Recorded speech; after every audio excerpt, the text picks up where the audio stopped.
सालोम everyone, यीशु मसीह के नाम में आप सभी का एक बार फिर से हम स्वागत करते हैं और मैं आशा करता हूं कि आप और आपका परिवार प्रभु यीशु मसीह में सुरक्षित होंगे।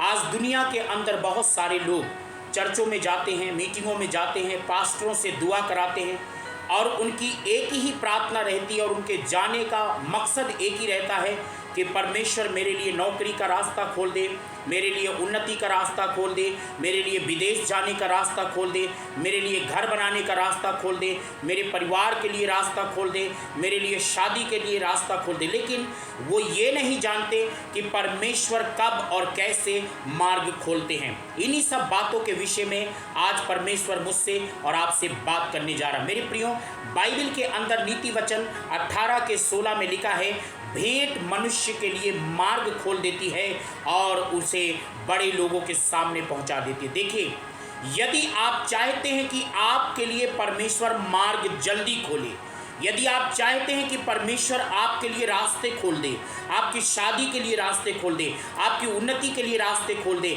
आपके घर बनाने के लिए रास्ते खोल दे, आपके बिजनेस के लिए रास्ते खोल दे, तो सबसे महत्वपूर्ण बात परमेश्वर का वचन कहता है, भेंट ही मनुष्य के लिए मार्ग खोलता है। देखिए, बाइबल में नीति वचन 17 के 8 में लिखा है, देने वाले व्यक्ति का काम हमेशा सफल होता है, वो जिधर भी फिरे उसका काम सफल हो जाता है। लेकिन ना देने वाला व्यक्ति केवल लालसा ही करता रहता है कि मेरे लिए ऐसा हो जाए, वैसा हो जाए, लेकिन उसके लिए कुछ होता नहीं है। आज परमेश्वर का वचन मुझसे और आपसे कहता है, यदि आप चाहते हैं कि परमेश्वर आपके लिए रास्ते खोल दे, तो आप पहले देने वाले बने। जितना ज़्यादा आप प्रभु के काम के लिए, गरीबों के लिए, ज़रूरतमंदों के लिए जितना ज़्यादा आप देंगे, उतना ही ज़्यादा परमेश्वर आपके लिए रास्ते खोलेगा। कौन देता है? बाइबल के अंदर लिखा है कि कौन लोग दान देते हैं, कौन लोग देते रहते हैं। बाइबल कहती है नीति वचन 21 के 26 में, धर्मी लगातार दान करता रहता है, लेकिन आलसी लोग, केवल दुष्ट लोग केवल लालसा ही करते हैं और कुछ प्राप्त नहीं करते। देखिए, जो धर्मी होता है वो लगातार दान करता है, हर दिन दान करता है और बिना दान किए रहता ही नहीं है। ये एक धर्मी व्यक्ति की पहचान है। नीति वचन में ऐसा लिखा है कि जो लोग छितरा देते हैं उनकी बढ़ती होती है, लेकिन जो यथार्थ से कम देते हैं वो कमी घटी में रहते। देखिए, जितना देना चाहिए उतना ना देकर भी लोग क्या करते हैं, अपनी ज़िंदगी में घटी और कमी को लेकर आते हैं।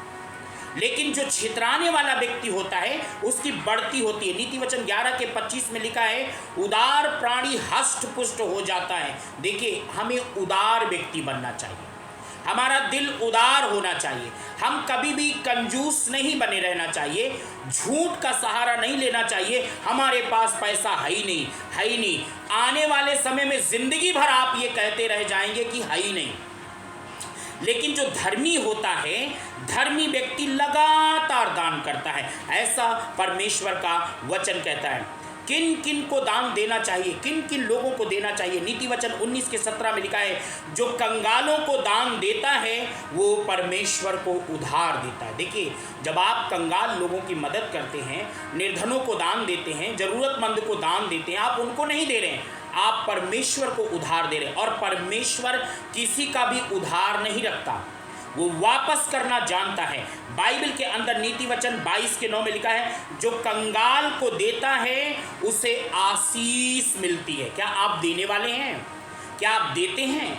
क्या आप ज़रूरतमंद को देते हैं? परमेश्वर के काम के लिए देते हैं? अगर आप देने वाले सच में हैं तो परमेश्वर आपके लिए निरंतर मार्ग खोलेगा। लेकिन अगर आप लगातार देने वाले नहीं हैं, आपकी गिनती धार्मिकता में नहीं आती और आपकी गिनती धर्मियों लोगों के साथ नहीं गिनी जाती। नीति वचन 28 के 27 में लिखा है, जो निर्धन को दान देता है उसे कभी किसी भी भली वस्तु की घटी ही नहीं होती। जो निर्धन लोगों को देने वाला होता है उसकी कभी घटी नहीं होती। बाइबल के अंदर मुझे एक व्यक्ति नजर आता है जिसका नाम है कुरनेलियुस, और कुरनेलियुस के बारे में प्रेरितों के काम 10 अध्याय 1 से 4 में ऐसा लिखा है, कुरनेलियुस भक्त था और परमेश्वर से डरता था और अपने घराने समेत प्रार्थना करता था और ज़रूरतमंद लोगों को दान दिया करता था। और एक दिन स्वर्गदूत आता है और कहता है, तेरी प्रार्थना और तेरे दान परमेश्वर के सामने स्मरण के लिए ग्रहण किए गए। मैं आपको कहता हूं, यदि आप दानी पुरुष हैं, अगर आप दान देने वाले हैं, मैं सच कहता हूं परमेश्वर आपके लिए रास्ते खोल देगा, आपके लिए कोई रास्ता बंद नहीं होगा। लेकिन यदि आप कंजूस हैं, यदि आप कपट से भरे हुए हैं, यदि आप केवल बचाने की बात करते और झूठ बोलते हैं। मैं सारपत की विधवा को हमेशा याद रखता हूं। सारपत की विधवा ने एक बात एलिया से कहा, हमारे घर में रोटी नहीं है, लेकिन घड़े में मुट्ठी भर आटा है और कुप्पी में थोड़ा सा तेल है। एलिया ने कहा उतना पर्याप्त है। और आपको मालूम है बाइबल के अंदर ऐसा लिखा है, जब उस विधवा औरत ने, सारपत की विधवा औरत ने जब रोटी और पानी एलिया को दिया, बाइबल में ऐसा लिखा है, जब तक भूमि पर मेघ नहीं बरसा, ना उस घड़े का आटा खत्म हुआ, ना उस कुप्पी का तेल। आज जितना देना चाहिए उतना भी लोग नहीं देते, फालतू चीज़ों में उड़ा देंगे, फालतू चीज़ों में वो पैसों को अननेसेसरी जाने देंगे, बर्बाद होने देंगे। लेकिन जब परमेश्वर को देने की बात आती है, प्रभु के काम को देने की बात आती है, वो इतने ज़्यादा कठोर हो जाते हैं, इतने ज़्यादा अपने आप को कठोर कर लेते हैं कि देने का नाम ही नहीं लेते। अच्छा, फिर जब प्रॉब्लम आती है तो 70 बार प्रभु के दासों को स्मरण करेंगे, प्रार्थना कराएंगे, उनको बार बार फ़ोन करेंगे, उनसे बार बार बात करेंगे, हमारे लिए दुआ करिए, प्रॉब्लम आ गई, घर में प्रॉब्लम आ गई, परिवार में प्रॉब्लम आ गई, हम तो आपके प्रति बैठे हैं प्रार्थना करने के लिए। लेकिन क्या आप विश्वास योग्य हैं? क्या अपने दान में विश्वास योग्य हैं?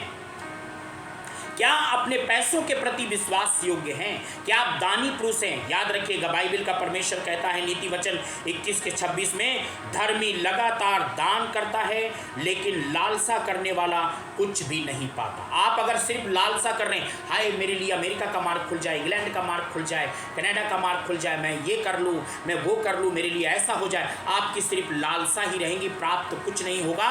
लेकिन देने वाला व्यक्ति जो होता है वो उन्नति करता है, ये सच्चाई है।